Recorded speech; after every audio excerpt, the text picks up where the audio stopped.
हरे कृष्णा। जय श्री हरि। वरुथिनी एकादशी की आप सभी भक्तों को हार्दिक शुभकामनाएं। तो आइए मन में भगवान श्री हरि विष्णु का ध्यान करते हुए सुनते हैं वरुथिनी एकादशी की संपूर्ण व्रत कथा और आरती। जय श्री गणेश। एकादशी भगवान श्री हरि विष्णु की साक्षात शक्ति है, जिस शक्ति ने उस असुर का वध किया जिससे भगवान भी जीत पाने में असमर्थ थे। उस शक्ति के आगे भला मनुष्य के पाप रूपी असुर कैसे टिक सकते हैं? जिस शक्ति ने देवताओं के कष्ट को हर कर उन्हें सुख दिया, वह प्राणी मात्र को क्या नहीं दे सकती। सुख, समृद्धि, शांति और मोक्ष, समस्त सुख सहज ही प्राप्त हो जाते हैं। हे प्रिय भक्तों, 11 माता की भक्ति में इतनी शक्ति है कि जिसके प्रभाव से मनुष्य को सहज ही सभी प्रकार के सुख प्राप्त होते हैं और अंत समय में मोक्ष की प्राप्ति होती है। 11 माता की कथा के अनुसार सतयुग में एक महाभयंकर दैत्य हुआ करता था। उस दैत्य का नाम था मूर। उस दैत्य ने इंद्र आदि सभी देवताओं पर विजय प्राप्त करके उन्हें उनके पद से हटा दिया था। तब इंद्र आदि देवताओं ने भगवान शंकर से प्रार्थना की कि हे भोलेनाथ, हम सभी देवता मूर दैत्य के अत्याचारों से दुखी होकर मृत्यु लोक में अपना जीवन व्यतीत कर रहे हैं। राक्षस के भय से हम बहुत दुख और कष्ट भोग रहे हैं। मैं स्वयं बहुत दुखी और भयभीत हूँ। अन्य देवताओं की तो बात ही क्या करें। इसीलिए हे कैलाशपति, कृपया करके आप मूर दैत्य के अत्याचार से बचाने का कोई उपाय बताइए। हे प्रिय भक्तों, देवराज इंद्र की प्रार्थना सुनकर भगवान शंकर ने कहा, हे देवेंद्र, आप भगवान श्री हरि विष्णु की शरण में जाइए। मधु कैटभ का संहार करने वाले भगवान श्री हरि विष्णु देवताओं को अवश्य ही इस भय से मुक्त करेंगे। भगवान शंकर के आदेश के अनुसार इंद्र तथा अन्य सभी देवता क्षीर सागर गए, जहां पर भगवान श्री हरि विष्णु शेष शैया पर विराजमान थे। इंद्र सहित सभी देवताओं ने भगवान श्री हरि विष्णु को देखा और उनके सामने उपस्थित होकर उनकी स्तुति करने लगे। देवता कहने लगे, हे तीनों लोकों के स्वामी, आप स्तुति करने योग्य हैं। हम सभी देवताओं का आपको कोटि कोटि प्रणाम है। हे दैत्यों के संहारक, हम आपकी शरण में हैं। आप हमारी रक्षा करें। हे त्रिलोकपति, हम सभी देवता दैत्यों के अत्याचार से भयभीत होकर आपकी शरण में आए हैं। इस समय दैत्यों ने हमें स्वर्ग से निकाल दिया है और हम सभी देवता बड़ी ही दयनीय स्थिति में मृत्यु लोक में घूम रहे हैं। अब आप ही हमारे रक्षक हैं, हमारी रक्षा करें। हे जगन्नाथ, आप हमारी रक्षा करें। देवताओं की करुण पुकार सुनकर भगवान श्री हरि विष्णु बोले, हे देवगणों, वह कौन सा दैत्य है जिसने देवताओं को जीत लिया है? आप सभी देवगण किसके भय से पृथ्वी लोक में भटक रहे हैं? क्या वह दैत्य इतना बलवान है जिसने इंद्र सहित सभी देवताओं को जीत लिया है? तुम निर्भय होकर मुझे सब हाल बताओ। भगवान श्री हरि विष्णु के इन स्नेहमयी वचनों को सुनकर देवेंद्र ने कहा, हे प्रभु, प्राचीन काल में ब्रह्म वंश में उत्पन्न हुआ नाड़ी जंगम नाम का एक असुर था, जिसका मूर नामक एक पुत्र है, जो चंद्रवती नामक नगरी में निवास करता है, जिसने अपने बल से मृत्यु लोक और देवलोक को जीत लिया है और सभी देवताओं को देवलोक से निकालकर अपने दैत्य कुल के असुरों को इंद्र, अग्नि, यम, वरुण और चंद्रमा आदि सभी को लोकपाल बना दिया है। वह स्वयं सूर्य बनकर पृथ्वी को तापता है और स्वयं मेघ बनकर जल की वर्षा करता है। इसीलिए आप इस बलशाली भयानक असुर का संहार करके देवताओं की रक्षा करें। देवेंद्र के मुख से ऐसे वचन सुनकर भगवान श्री हरि विष्णु बोले, हे देवताओं, मैं आपके शत्रु का शीघ्र ही संहार करूंगा। आप सभी इसी समय मेरे साथ चंद्रवती नगरी चलिए। देवताओं की पुकार पर भगवान श्री हरि विष्णु तुरंत ही उनके साथ चल पड़े और उधर दैत्यराज मुर ने अपने तेज से जान लिया था कि भगवान श्री हरि विष्णु युद्ध की इच्छा से उसकी राजधानी में आ रहे हैं। इसीलिए अपने राक्षस योद्धाओं के साथ वह भी युद्ध भूमि में आकर गरजने लगा और देखते ही देखते युद्ध प्रारंभ हो गया। युद्ध शुरू होने पर अनगिनत असुर अपने अस्त्र शस्त्रों को धारण करके देवताओं से युद्ध करने लगे, लेकिन देवता तो पहले से ही डरे हुए थे। वह अधिक देर तक राक्षसों का सामना ना कर सके और भाग खड़े हुए। तब भगवान श्री हरि विष्णु स्वयं युद्ध भूमि में आ गए। दैत्य पहले से भी ज्यादा जोश में भरकर भगवान श्री हरि विष्णु से युद्ध करने लगा। वे अपने अस्त्र शस्त्रों से उन पर भयानक प्रहार करने लगा। दैत्यों के आक्रामक वारों को श्री हरि विष्णु अपने चक्र और गदा के प्रहारों से नष्ट करने लगे।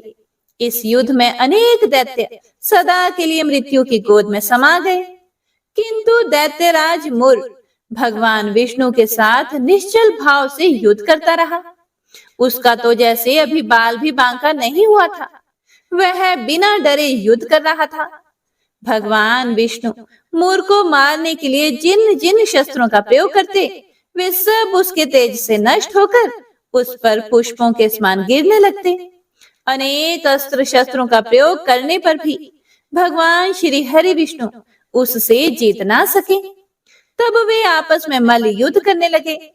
भगवान श्री हरि विष्णु उस असुर से देवताओं के लिए सहस्त्रों वर्षों तक युद्ध करते रहे, किंतु उस असुर से जीत ना सके। अंत में भगवान विष्णु शांत होकर विश्राम करने की इच्छा से बद्रिकाश्रम स्थित 38 कोस लंबी एक द्वार वाली हेमवती नाम की एक गुफा में प्रवेश कर गए। उस गुफा में भगवान ने शयन किया। भगवान विष्णु के पीछे पीछे वह दैत्य भी चला आया। भगवान श्री हरि विष्णु को सोता हुआ देखकर वह दैत्य उन्हें मारने को तैयार हुआ। वह सोच रहा था कि आज तो मैं अपने चिर शत्रु को मारकर हमेशा हमेशा के लिए निष्कंटक हो जाऊंगा।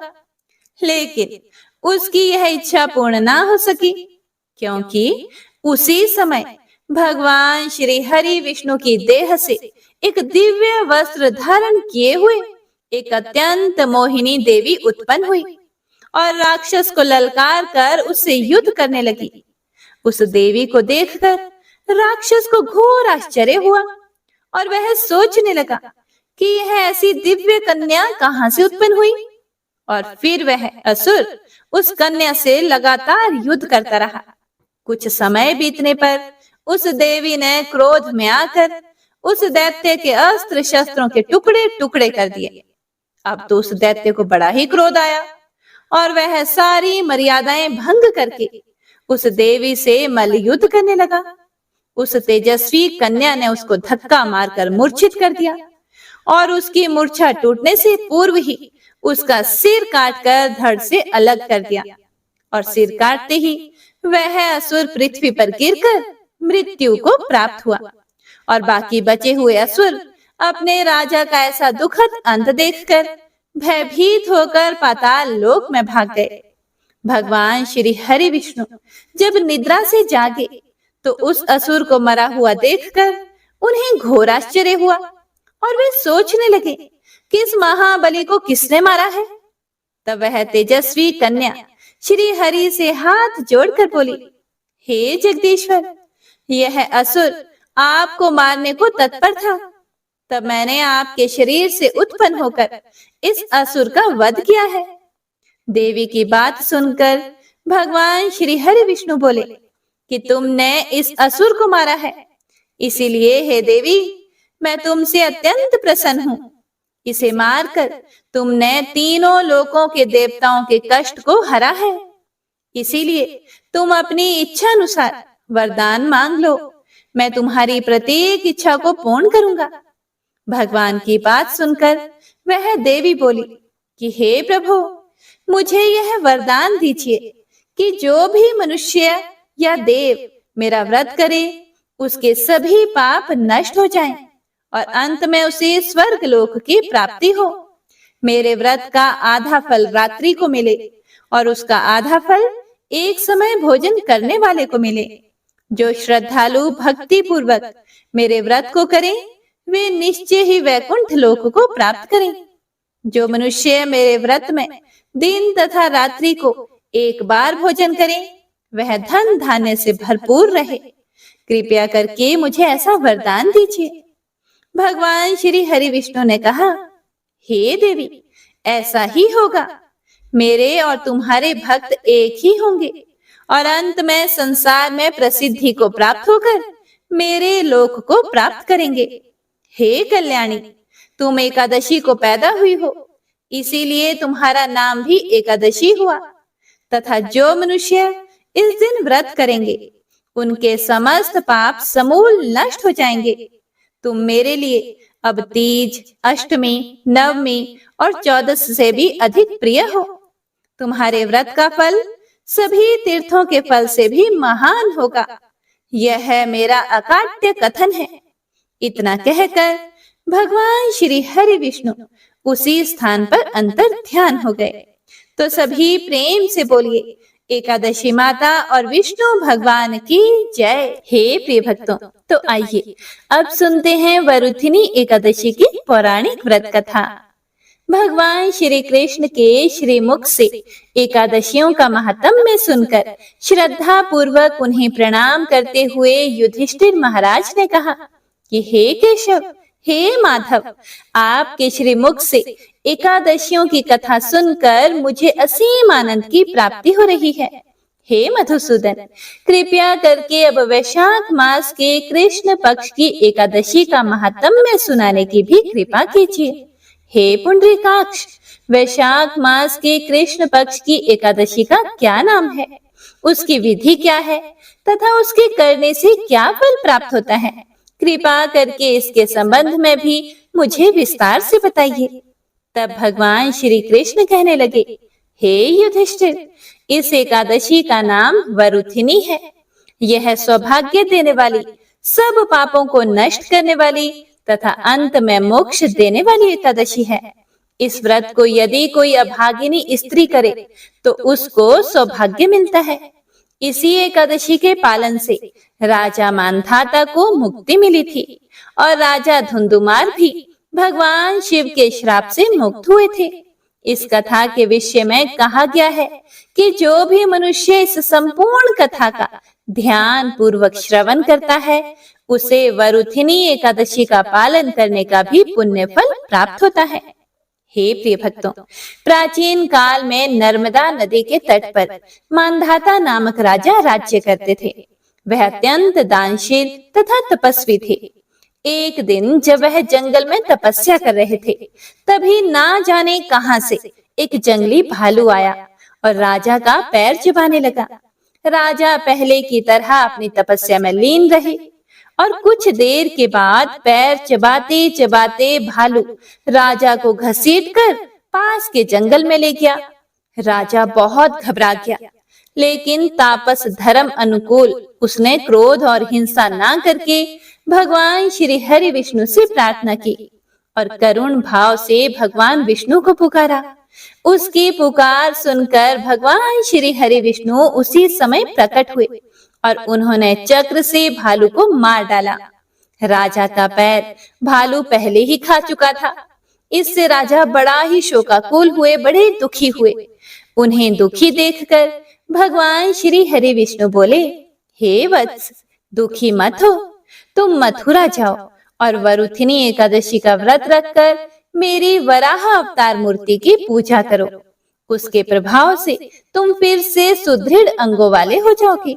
हे वत्स, इस भालू ने तुम्हें जो काटा है, यह है तुम्हारे पूर्व जन्म का अपराध था। भगवान की आज्ञा मानकर राजा मांधाता ने मथुरा जाकर श्रद्धा पूर्वक वरुथिनी एकादशी का व्रत किया और इसके प्रभाव से राजा शीघ्र ही फिर से सुंदर और संपूर्ण अंगों वाला हो गया। हे युधिष्ठिर, इसी एकादशी के प्रभाव से राजा मांधाता स्वर्ग गए थे। आगे भगवान श्री कृष्ण कहते हैं, कि अब धुंधुमार की कथा भी सुनो। एक समय की बात है जब इक्ष्वाकु वंश के राजा त्रिशंकु थे। उनके पुत्र का नाम था धुंधुमार। राजा धुंधुमार अत्यंत पराक्रमी और भगवान के सच्चे भक्त थे।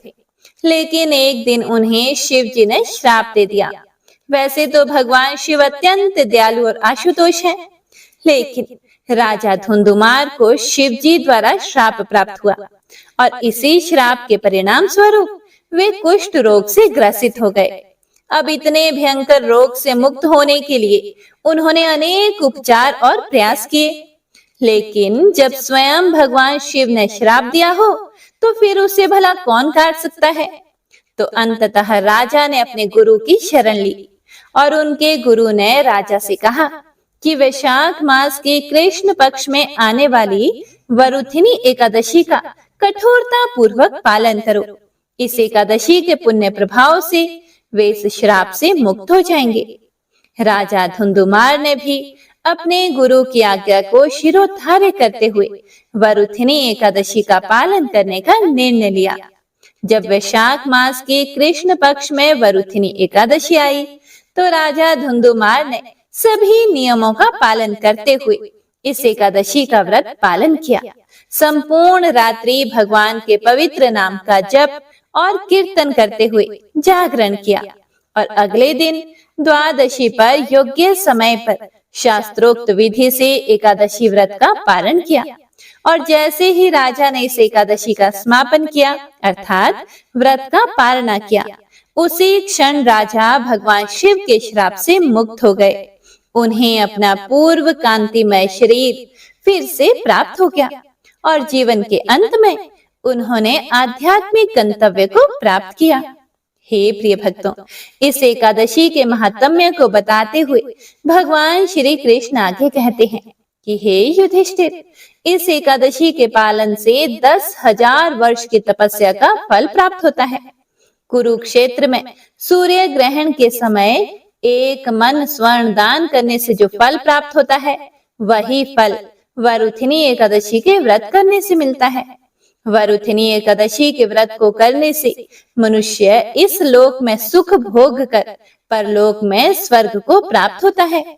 शास्त्रों में कहा गया है कि हाथी का दान घोड़े के दान से श्रेष्ठ है। हाथी के दान से भूमि दान, भूमि के दान से तिलों का दान, तिलों के दान से स्वर्ण का दान तथा स्वर्ण के दान से अन्न का दान श्रेष्ठ है। अन्न दान के बराबर कोई दान नहीं है। अन्न दान से देवता, पितृ और मनुष्य तीनों तृप्त हो जाते हैं। शास्त्रों में इसको कन्यादान के बराबर माना है। वरुथिनी एकादशी के व्रत से अन्न दान तथा कन्यादान दोनों के बराबर फल मिलता है। जो भी मनुष्य लोभ के वश होकर कन्या का धन लेते हैं, वे प्रलय काल तक नरक में वास करते हैं या उनको अगले जन्म में बिलाव का जन्म लेना पड़ता है। जो मनुष्य प्रेम एवं धन सहित कन्या का दान करते हैं, उनके पुण्य को चित्रगुप्त भी लिखने में असमर्थ है। उनको कन्यादान का फल मिलता है। हे प्रिय भक्तों, भगवान श्री कृष्ण युधिष्ठिर महाराज से आगे कहते हैं कि अब मैं तुम्हें इस व्रत में ना करने वाली वर्जित चीजों के बारे में बताता हूँ। जैसे कांसे के बर्तन में भोजन नहीं करना चाहिए, मसूर की दाल, हरी सब्जियां, मटर का सेवन नहीं करना चाहिए, अभक्तों के हाथ से भोजन नहीं करना चाहिए, दशमी और एकादशी के दिन शारीरिक संबंध से दूर रहना, झूठ ना बोलना और किसी की निंदा ना करना इत्यादि। व्रत वाले दिन जुआ नहीं खेलना चाहिए। उस दिन पान खाना, दान-दून करना, दूसरे की निंदा करना तथा चुगली करना एवं पापी मनुष्यों के साथ बातचीत सब त्याग देना चाहिए। उस दिन क्रोध, मिथ्या भाषण का त्याग करना चाहिए। इस व्रत में नमक, तेल अथवा अन्न वर्जित होता है। भगवान श्री कृष्ण कथा का अंत करते हुए आगे कहते हैं कि हे युधिष्ठिर महाराज, जो भी मनुष्य निष्ठा और नियम के साथ इस वरुथिनी एकादशी व्रत का पालन करता है, वह सभी पापों से दूर हो जाता है और उनको स्वर्गलोक की प्राप्ति होती है। और जो मनुष्य केवल इस एकादशी व्रत महिमा को पढ़ता और सुनता है, उसे 1000 गायों के दान का पुण्य फल मिलता है। इसका फल गंगा स्नान के फल से भी अधिक है। हे राजन, यदि कोई अनजाने में भी एकादशी का पालन कर ले तो उसके समस्त पाप तत्क्षण नष्ट हो जाते हैं और वह सरलता पूर्वक आध्यात्मिक लोक को प्राप्त होता है। तो फिर जो व्यक्ति पूर्ण श्रद्धा और निष्ठा से इस एकादशी का व्रत का पालन करेगा, उससे मिलने वाले फल का तो मूल्यांकन कर पाना ही असंभव है। एकादशी के व्रत की सबसे विशेष बात यही है कि यह मनुष्य की सभी भौतिक इच्छाओं और मनोकामनाओं को तो पूर्ण करता ही है, लेकिन उसके साथ साथ उसे आध्यात्मिक स्तर पर भी प्रगति करने में सहायक बनता है, उसे सर्वोच्च आध्यात्मिक गति प्रदान करता है। तो सभी को इसका पालन अवश्य ही करना चाहिए। तो सभी भक्तजन एक बार प्रेम से बोलिए, लक्ष्मी नारायण भगवान की जय। बोलिए एकादशी माता की जय। हे प्रिय भक्तों, तो आइए अब सुनते हैं भगवान श्री कृष्ण और उनके भक्त की बड़ी ही सुंदर कथा। हे प्रिय भक्तों, एक गांव में एक निर्धन जुलाहा और उसकी पत्नी रहा करते थे। दोनों पति पत्नी अत्यंत मेहनती थे। वह दोनों सारा दिन परिश्रम करते, सुंदर सुंदर कपड़े बनाते, लेकिन उनको उनके बनाए हुए वस्त्रों की अधिक कीमत नहीं मिल पाती थी। दोनों ही अत्यंत संतोषी स्वभाव के थे। जो भी मिलता था उसी से संतुष्ट होकर एक टूटी फूटी झोंपड़ी में रहकर अपना जीवन निर्वाह कर लेते थे। वह दोनों भगवान श्री कृष्ण के परम भक्त थे। दिन भर के परिश्रम के बाद जो भी समय मिलता उसे दोनों भगवान के भजन कीर्तन में व्यतीत करते थे। जुलाहे के पास एक तानपुरा और एक खड़ताल थी। जब दोनों मिलकर भजन गाते तो जुलाहा, जिसका नाम सुंदर था, वह तानपुरा बजाता और उसकी पत्नी, जिसका नाम लीला था, वह खड़ताल बजाती। फिर तो दोनों भगवान के भजन में ऐसा खो जाते थे कि उनको अपनी भूख प्यास की भी चिंता नहीं रहती थी। वैसे तो दोनों पति पत्नी संतोषी स्वभाव के थे। अपनी दीनहीन अवस्था के लिए उन्होंने कभी भी भगवान को कोई उलाहना नहीं दिया और अपने इसी जीवन में वह बहुत खुश थे। लेकिन उन्हें एक दुख हमेशा सताता रहता था कि उनके कोई संतान नहीं थी। इसको लेकर वह सदा चिंतित तो रहा करते थे, लेकिन फिर भी सदा भगवान में ही मगन रहते थे। इसको भी उन्होंने भगवान की लीला समझकर स्वीकार कर लिया और निष्काम रूप से श्री कृष्ण के प्रेम भक्ति में डूबे रहते थे। जब उनकी आयु अधिक होने लगी तो एक दिन लीला ने अपने पति सुंदर से कहा कि हमारी कोई संतान नहीं है और कहते हैं कि संतान के बिना मुक्ति प्राप्त नहीं हो सकती। अब हमारी आयु भी अधिक हो चली है, ना जाने कब बुलावा आ जाए और मरने की बात कौन हमारी चिता को अग्नि देगा और कौन हमारे लिए तर्पण आदि का कार्य करेगा। कैसे हमारी मुक्ति होगी।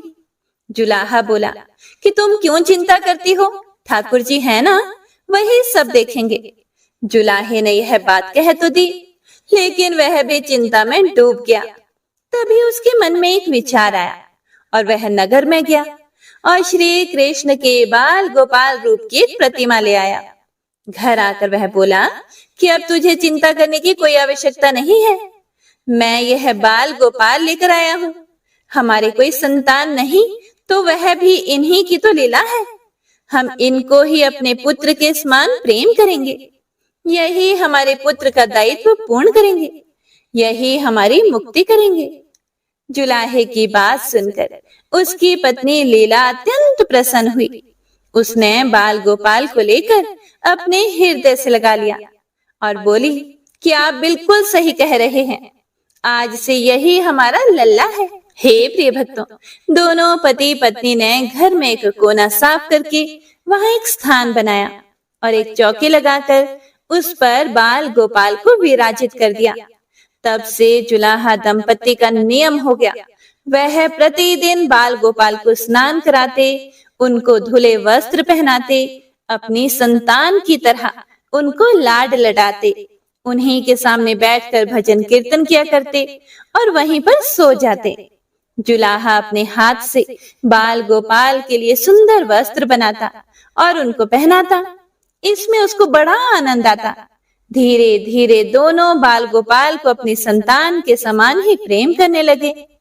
लीला का नियम था कि वह प्रतिदिन अपने हाथ से अपने लल्ला को भोजन कराती, तब स्वयं भोजन करती। लल्ला को भोजन कराते समय उसको ऐसा ही प्रतीत होता कि मानो अपने पुत्र को ही भोजन करा रही हो। उन दोनों के निश्चल प्रेम को देखकर करुणा निधान भगवान अत्यंत प्रसन्न हुए और उन्होंने अदृश्य रूप में आकर स्वयं भोजन खाना शुरू कर दिया। लीला जब प्रेम पूर्वक बाल गोपाल को भोजन कराती तो भगवान को प्रतीत होता कि मानो वह अपनी माँ के हाथों से भोजन कर रहे हैं। उनको लीला के हाथ से प्रेम पूर्वक मिलने वाले हर कौर में माँ का प्रेम प्राप्त होता था। लीलाधारी भगवान श्री कृष्ण स्वयं माँ की उस प्रेम लीला के वशीभूत हो गए थे, किंतु लीला कभी नहीं जान पाई कि स्वयं बाल गोपाल उसके हाथ से भोजन करते हैं। हे प्रिय भक्तों, एक दिन काम बहुत अधिक होने के कारण लीला बाल गोपाल को भोजन कराना भूल गई। गर्मी का समय था। भरी दोपहरी में दोनों पति पत्नी काम करते करते थक गए और बिना भोजन किए ही वे सो गए। उनको सोए हुए कुछ ही देर हुई थी कि उनको एक आवाज सुनाई दी कि माँ बाबा, मुझको भूख लगी है। दोनों हड़बड़ा कर उठ गए। चारों ओर देखा आवाज कहाँ से आई है, लेकिन कोई भी दिखाई नहीं दिया। तभी लीला को याद आया कि उसने अपने लल्ला को भोजन नहीं कराया। वह दौड़कर लल्ला के पास पहुंची तो उसने देखा कि बाल गोपाल का मुख मुरझाया हुआ है। बस इतना देखते ही दोनों पति पत्नी वहीं उनके चरणों में गिर पड़े। दोनों की आंखों से आंसुओं की धार बहने लगी। लीला तुरंत भोजन लेकर आई और ना जाने कैसा प्रेम उमड़ा कि लल्ला को उठाकर अपनी गोद में बिठा लिया और उन्हें भोजन कराने लगी। दोनों पति पत्नी रो भी रहे थे और लल्ला को भोजन भी करा रहे थे और साथ ही बार बार उनसे अपने अपराध के लिए क्षमा भी मांगे जा रहे थे। ऐसा प्रगाढ़ प्रेम देखकर भगवान अत्यंत द्रवित हुए और अंतर्यामी भगवान श्री हरि साक्षात रूप में प्रकट हो गए। हे प्रिय भक्तों, भगवान ने अपने हाथों से अपने रोते हुए माता पिता की आंखों से आंसू पोंछे और बोले, प्रिय भक्त, मैं तुम्हारी भक्ति और प्रेम से अत्यंत प्रसन्न हूँ। तुम जो चाहो वह वर मांग लो, मैं तुम्हारी प्रत्येक इच्छा पूर्ण करूंगा।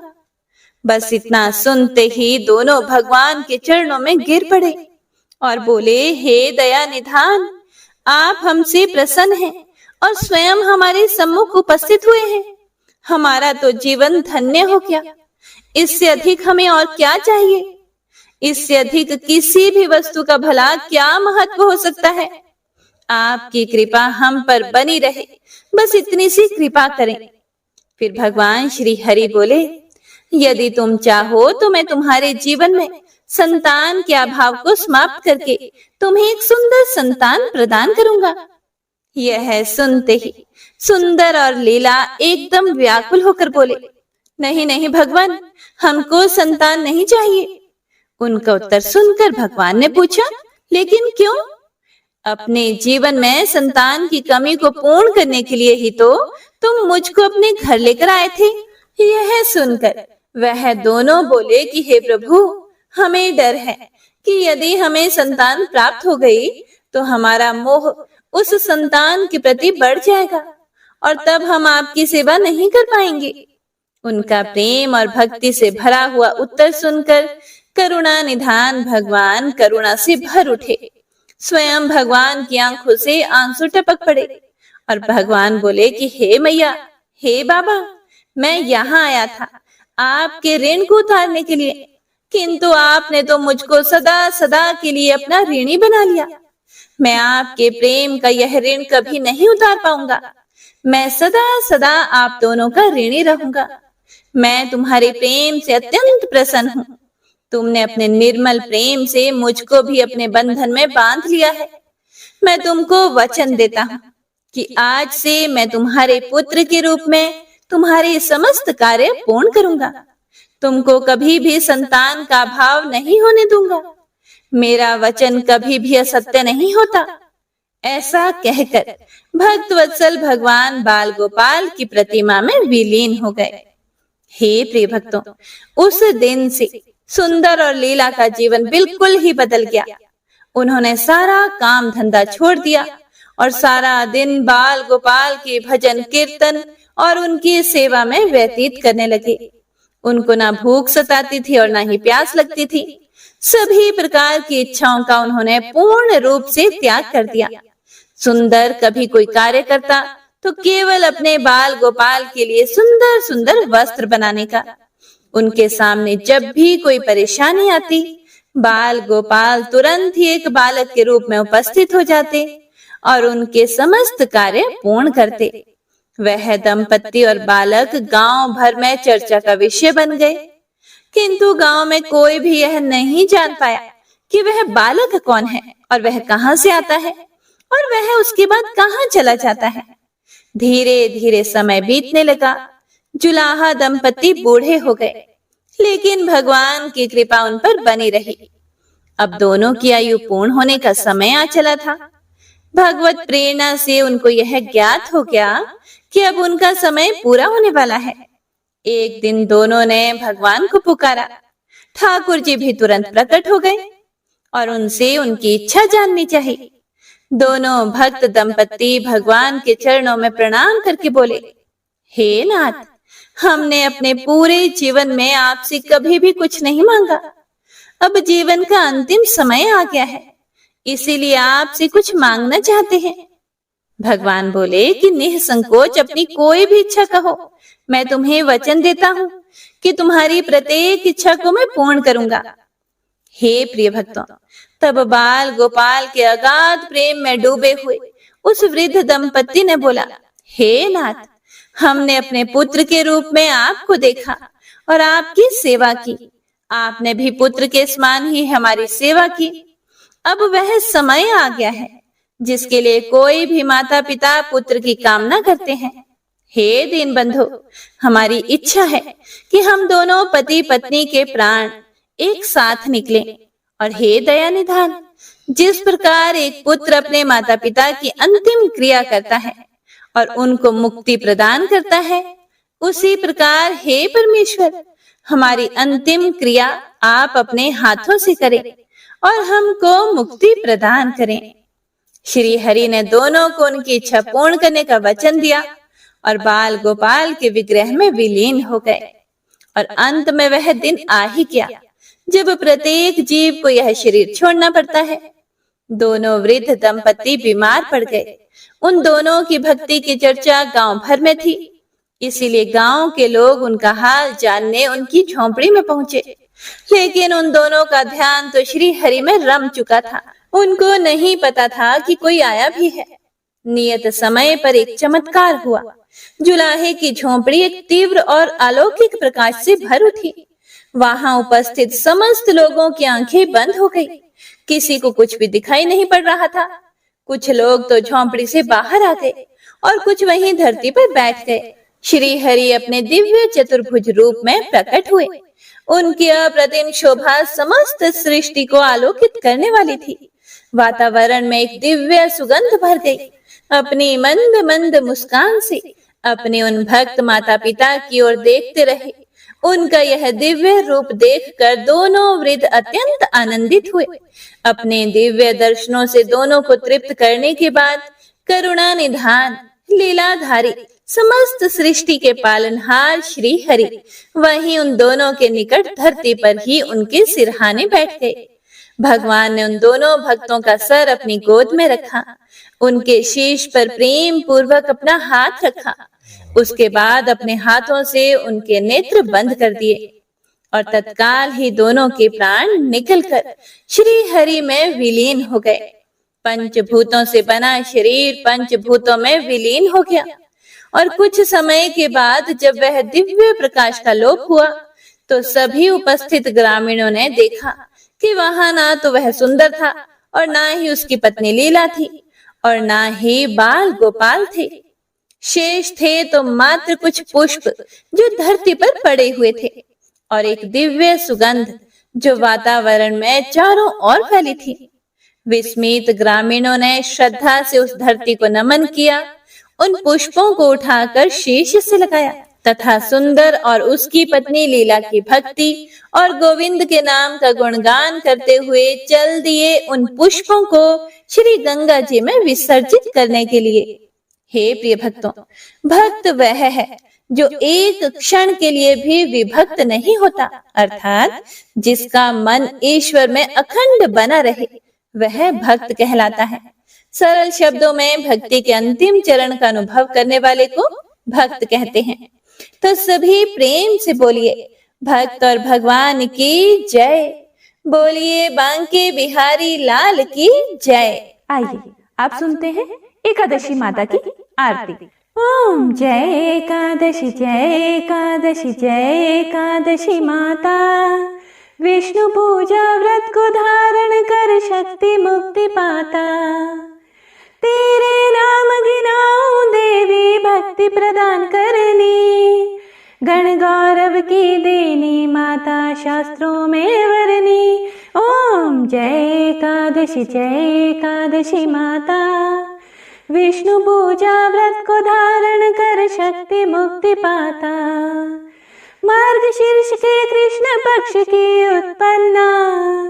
विश्व तारिणी जन्मी। शुक्ल पक्ष में हुई मोक्षदा मुक्तिदाता बन आई। ओम जय एकादशी माता।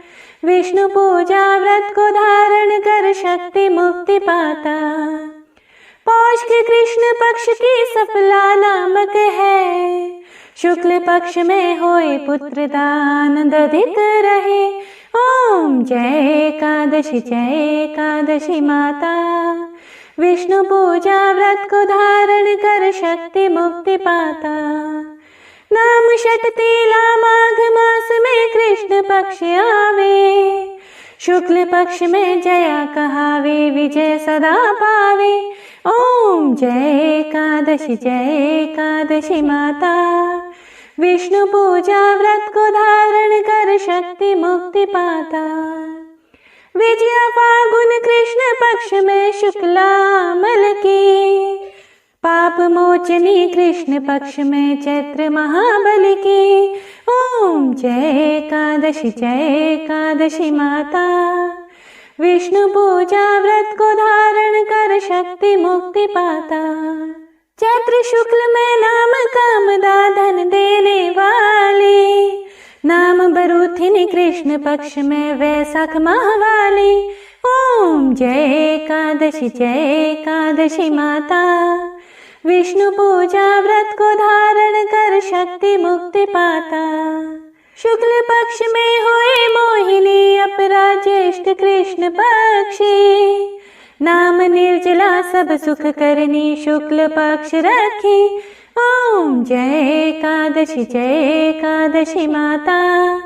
विष्णु पूजा व्रत को धारण कर शक्ति मुक्ति पाता। योगिनी नाम आषाढ़ माह में जानो कृष्ण पक्ष करनी। देवशयनी नाम कहायो शुक्ल पक्ष धरनी। ओम जय एकादशी माता। विष्णु पूजा व्रत को धारण कर शक्ति मुक्ति पाता। कामिक श्रवण मास में आवे कृष्ण पक्ष कहिए। श्रवण शुक्ला होए पवित्र आनंद से रहिए। ओम जय एकादशी माता। विष्णु पूजा व्रत को धारण कर शक्ति मुक्ति पाता। अजा भाद्रपद कृष्ण पक्ष की परिवर्तनी शुक्ला। इंद्राश्विन कृष्ण पक्ष में व्रत से भव सागर निकला। ओम जय एकादशी माता। विष्णु पूजा व्रत को धारण कर शक्ति मुक्ति पाता।